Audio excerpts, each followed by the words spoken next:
it always strikes me as an interesting thought, and I wonder if it strikes you as an interesting thought. I guess it's up for review, but um, those times when I remember or I read that it's consciousness is everything. It's the only thing we ever really need to deal with is our current state of consciousness. It's so blindingly obvious and so blindingly easy to forget.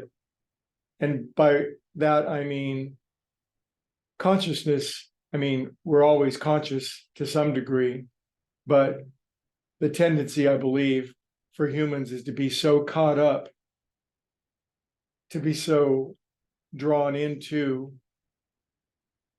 what's going on inside of consciousness. In other words, the movement of consciousness, everything in our life, our family, all the things that we find important, our family, our health, our body, everything within they're all the contents of our consciousness. It's the way that consciousness has moved. It's the patterns and shapes and relationships that have happened within our consciousness. And because they're so incredibly important to us, of course, it becomes the tendency, if you will, to get caught up in what's being observed rather than the quality of observation itself. It's a very subtle shift, but when pure consciousness itself is lost or consumed or subsumed by what's within it, then a certain quality of consciousness is then lost. It disappears, it goes away. And what seems most important is what's going on inside of our consciousness.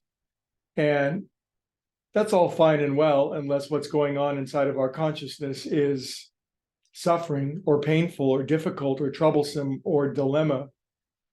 And then if we wrestle with what's going on inside of our consciousness, then that truly is the great futility and can only lead to more confusion. Again, the analogy would be to beat on the surface of water in order to get it to change or to calm down.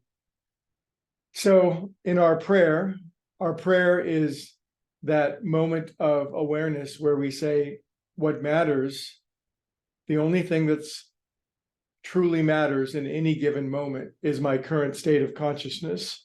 Prayer is the realization of that.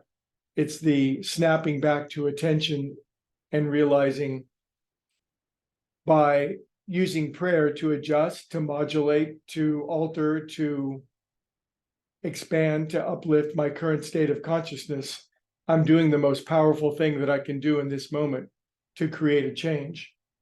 Now, within consciousness, there's always going to be things moving. There's always going to be the waves and the movement within consciousness. That's simply what it means to be in this realm of reality. And it's a beautiful arrangement, isn't it? It is if the movements within our consciousness are beautiful, serene, harmonious, loving, healthy, abundant, thriving, prosperous. But it's obviously, at least at this phase of our development, that's not the case.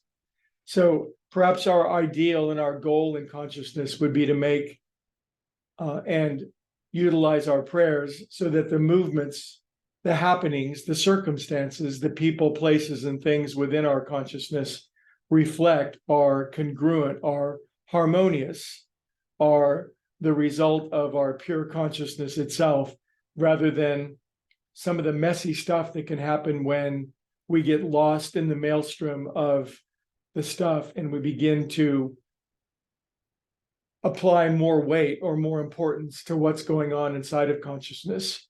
So today's thought is, I heard somebody say this the other day and I just loved it. And this person said, to try to pray is praying. The simple effort to pray is prayer. If we simply have the intention to pray, to aim, to resolve, to heal, to uplift, to improve our consciousness, it doesn't matter if it's the best prayer ever. I can't imagine that when we die and we go to heaven and we do the life review, there's a long committee of judges who say, this person prayed well, this person prayed poorly.